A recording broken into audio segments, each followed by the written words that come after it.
Hello everyone. आज हम बात करने वाले हैं फेज़ के टूल के बारे में। सबसे पहले हम बात करेंगे आज क्लाउड टूल के बारे में। तो स्टार्ट करने से पहले हमें जान लेते हैं कि हम ये टूल डाउनलोड कहाँ से करेंगे। आप स्क्रीन पर देख रहे हो, गूगल में सबसे पहले लिखना है इंडियन ऑब्जर्वेटरी, ठीक है। उसके बाद वेबसाइट का होम पेज खुल के आपके सामने आएगा। तो हमें पहला वाला जो दिख रहा है indianobservatory.org.in, यहीं साइट पे क्लिक करके हमें ओपन कर लेना, ठीक है। ओपन करने के बाद कुछ इस तरह से वेबसाइट का इंटरफेस हमारे सामने आएगा, ठीक है। वेबसाइट को स्क्रॉल करने के बाद नीचे हमें जो सारे टूल्स है वो दिखेंगे। उसके बाद हमें पहला वाला जो दिख रहा है क्लाउड टूल, उसको डाउनलोड कर लेना है। डाउनलोड करने के बाद जब हम इंस्टॉलेशन करेंगे तो कुछ इस तरह से इंटरफेस हमारे सामने आएगा। क्लाउड टूल को इंस्टॉलेशन करने के बाद सबसे पहले जो इंटरफेस आएगा वो कुछ इस तरह से होगा। उसके बाद आपसे रजिस्टर की परमिशन मांगेगा। तो जो भी यहाँ पे डेटा मांग रहा है, first name, last name, organisation का इनका नाम, mobile number, state, district, block वगैरह वगैरह डेटा रजिस्टर करने के बाद आपकी रजिस्ट्रेशन की प्रोसेस कंप्लीट होती है और फाइनली कुछ इस तरह से स्क्रीन हमारे सामने आती है। लोकेशन एक्सेस करने के लिए परमिशन मांग रहा है तो हमें इसको भी अलाउ कर देना है। और उसके बाद हमारा जो जीपीएस लोकेशन है उसे भी हमें इनेबल कर देना है। फाइनली कुछ देर के बाद यहाँ स्क्रीन में आप नीचे देख सकते हो कि कुछ नंबर लिखे हुए। ये नंबर आना बहुत ज़रूरी है। इस नंबर आने में थोड़ी देर लग सकती है, ठीक है, आपको वेट करना है। ये आपका एक्यूरेसी एग्जैक्ट आप किस लोकेशन पे ऊपर खड़े हो वो आपको यहाँ दिखा रहा है। ये आने के बाद ही ये पूरा एप्लीकेशन ठीक से काम करेगा, ठीक है।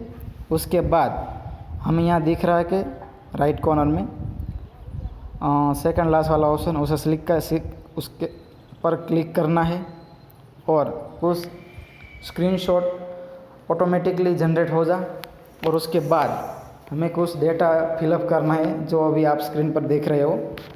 सबसे पहले आपको यहाँ डेटा कलेक्शन टाइप सेलेक्ट करना है, ठीक है। उसके बाद आपका आईडी, डेट, स्टेट का नाम, डिस्ट्रिक्ट का नाम, ब्लॉक तालुके का नाम, विलेज का नाम, ठीक है, हैबिटेशन का नाम, टाइप ऑफ स्ट्रक्चर, किस टाइप का आप स्ट्रक्चर का जो भी है वो डेटा कलेक्ट करें, उस हिसाब से आप चूज़ कर सकते हैं। उसके बाद रिकमेंडेशन ऑन क्लाउड वगैरह वगैरह डेटा जो अभी स्क्रीन पे देख रहे हो वो सब फुल फिलअप करने के बाद आपको फाइनली सबमिट बटन पे क्लिक करना है। सबमिट बटन पे क्लिक करने के बाद आप बैक स्क्रीन पर ऑटोमेटिकली आ जाएंगे और राइट पे आपको लास्ट वाला जो सिंबल दिख रहा है कुछ टिक मार्क वाला छोटा सा, वहाँ पे आपको क्लिक करना है। क्लिक करने के बाद कुछ इस तरह से स्क्रीन आपके सामने शो होगी। अभी यहाँ देख रहे हैं कुछ नाम, यूज़र आईडी, सेव डेट वगैरह कुछ डेटा आपको शो कर रहा है स्क्रीन पर, ठीक है। और राइट पे छोटा सा वो बॉक्स रखा दिख रहा है, वहाँ पे आपको टिक मार्क करना है। टिक मार्क करने के बाद सेंड सिलेक्टेड बटन पे क्लिक करना है, ठीक है।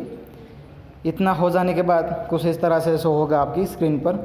फाइनली आपको यहाँ नीचे एक यूआरएल दिख रहा होगा, ठीक है, उस यूआरएल पे क्लिक करना है। उसके पहले यहाँ पे कुछ दिख रहा है यूज़र नेम और पासवर्ड, वो आपको नोट कर लेना है क्योंकि यही से आपका साइट का लॉगिन होगा, ठीक है। तो यहाँ पे यूज़र नेम है गेस्ट, पासवर्ड है गेस्ट 28 है, ठीक है। तो ये सब होने के बाद यहाँ पे आपको जो लिंक दिख रहा है उस पर क्लिक करने के बाद आप रीडायरेक्ट होगे इस साइट पर app.face.org.in.clark, ठीक है। यहाँ पे आपको लॉगिन पोर्टल आपके स्क्रीन पे शो हो रहा है। सबसे पहले आपको ये यूज़र नेम और पासवर्ड सबमिट करने के बाद लॉगिन बटन पर क्लिक करना है, ठीक है। उसके बाद कुछ इस तरह सा इंटरफेस आपके सामने आएगा जो आप इस अभी स्क्रीन पर देख रहे हो। वो फेस का जो हब है, साइट मान लो जो भी है, जो सब डेटा कलेक्ट करके एक जगह पे स्टोर करती है, वो साइट पे आप आ जाएगी और यहाँ उसका डैशबोर्ड वो आपके सामने कुछ इस तरह से दिखेगा, ठीक है। उसके बाद लेफ़्ट पे आपको कुछ दिख रहा होगा, प्लेटफॉर्म करके कुछ लिखा हुआ है, तो वहाँ पे आपको क्लिक करना है। क्लिक करते ही कुछ इस तरह से स्क्रीन आपके सामने आएगी, ठीक है। तो यहाँ आप देख सकते हो फर्स्ट वाला मेरा नाम दिख रहा है, क्योंकि मैंने अभी वो डेटा सबमिट किया था। तो आप डेटा जब सबमिट करोगे तब आपका भी नाम वहाँ पे आ जाएगा, नाम वगैरह वगैरह सब बैठे। उसके बाद आपको स्क्रीन राइट पे स्क्रॉल करनी है। यहाँ पे लास्ट में राइट में आपको सबसे पहले देखेंगे कि PDF और एक वो मैप का वो सिंबल दिख रहा है। आपको PDF पे क्लिक करके आपकी PDF है वो डाउनलोड कर लेनी है, ठीक है। PDF डाउनलोड करने के बाद यहाँ से PDF है ओपन नहीं होती है, मैंने कई बार ट्राई की थी। उसके लिए आपको क्या करना है, ये जो भी PDF है वो आपको किसी को शेयर करनी है। मान लो कि आपको कोई फ्रेंड है या फिर ग्रुप है, ठीक है, अथवा तो या फिर कोई भी आपको प्लेटफॉर्म और सोशल मीडिया, मेरा मतलब है आप ऐसी जगह पे शेयर करो जो आपको ठीक से ओपन हो जाए, ठीक है। मैंने मान लो कि मैंने व्हाट्सएप ग्रुप में मैंने शेयर की थी, तो यहाँ पे वो PDF पूरी तरह से खुल के मेरे सामने आ गई है। तो उसके बाद आपका जो भी डेटा होगा क्लाउड पे सबमिट किया होगा वो आपके सामने जनरेट हो गए, वो PDF के रूप में आपके सामने आएगा, ठीक है। तो ये था क्लाउड ऐप के बारे में आपका। Thank you.